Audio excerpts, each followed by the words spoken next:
జయ గురుదత్త, జయ విఠలానంద.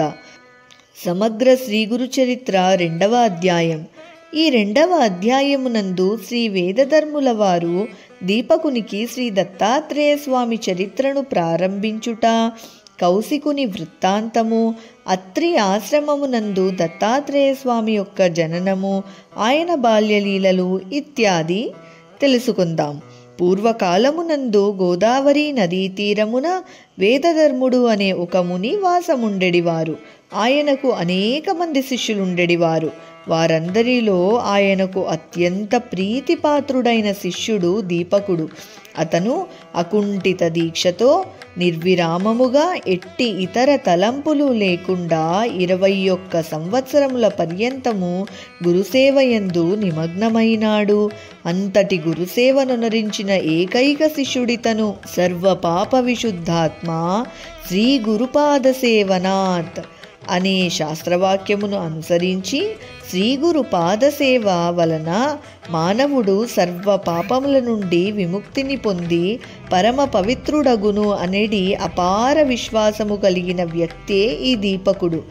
ఈ విధముగా నిరంతర గురుసేవకు అంకితమైన ఈ శిష్యునిపై శ్రీ వేదధర్ముల వారికి ప్రేమ కలిగి ఆయన దీపకునితో, శిష్యోత్తమ దీపక, అనితర సాధ్యమైన నీ గురుసేవ తత్పరత, అంకిత భావము, నాకు ఏ విధమైన లోటు లేకుండా నీ ఒనరించు సేవ, వీటితో నేను సంపూర్ణ తృప్తిని పొందితిని. నీ గురుభక్తి అపూర్వము. నీకు కావలసిన ఏ వరమైనను కోరుకో, నిస్సంశయముగా అడుగు, తప్పక నెరవేర్చగలను అని అన్నారు. ఈ విధమైన అమృత తుల్యమైన గురువాణిని వినిన దీపకుడు భక్తి శ్రద్ధలతో గురుచరణములకు సాష్టాంగ దండ ప్రణామములను అర్పించి ఎంతో వినయముగా, హే గురుదేవా, ఈరోజు నేను భవతాపముల నుండి ముక్తుడనైనాను. సూర్యోదయముతో గాఢాంధకారము పటాపంచలైనట్లు నాలోని అజ్ఞానము తొలగి జ్ఞాన సూర్యోదయమైనది. గురుదేవా, నాకు గల ఏకైక కోరిక ఈ రోజున మీ అనుగ్రహము వలన తీరుచున్నది. అదేమనగా ఆది గురువు శ్రీ దత్తాత్రేయ స్వామి యొక్క దివ్య చరిత్రను భక్తితో శ్రవణము చేయుట. తమరు నా యందు దయతో ఆ స్వామి చరిత్రను తెలియజేసి తరించునట్లు చేయండి అని ఎంతో ఆర్తిగా అడిగినాడు.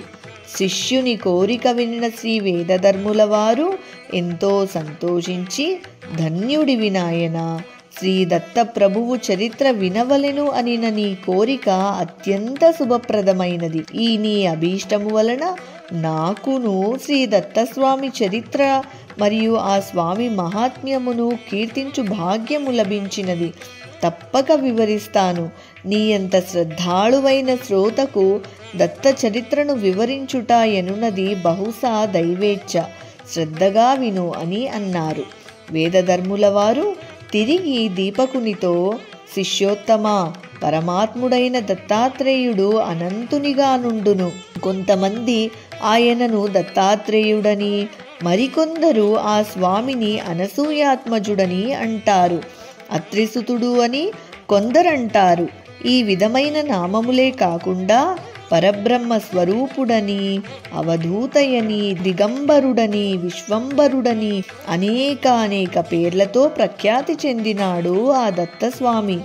ఆ పలుకులు వినిన దీపకుడు తన గురువును ఈ విధముగా ప్రశ్నించినాడు.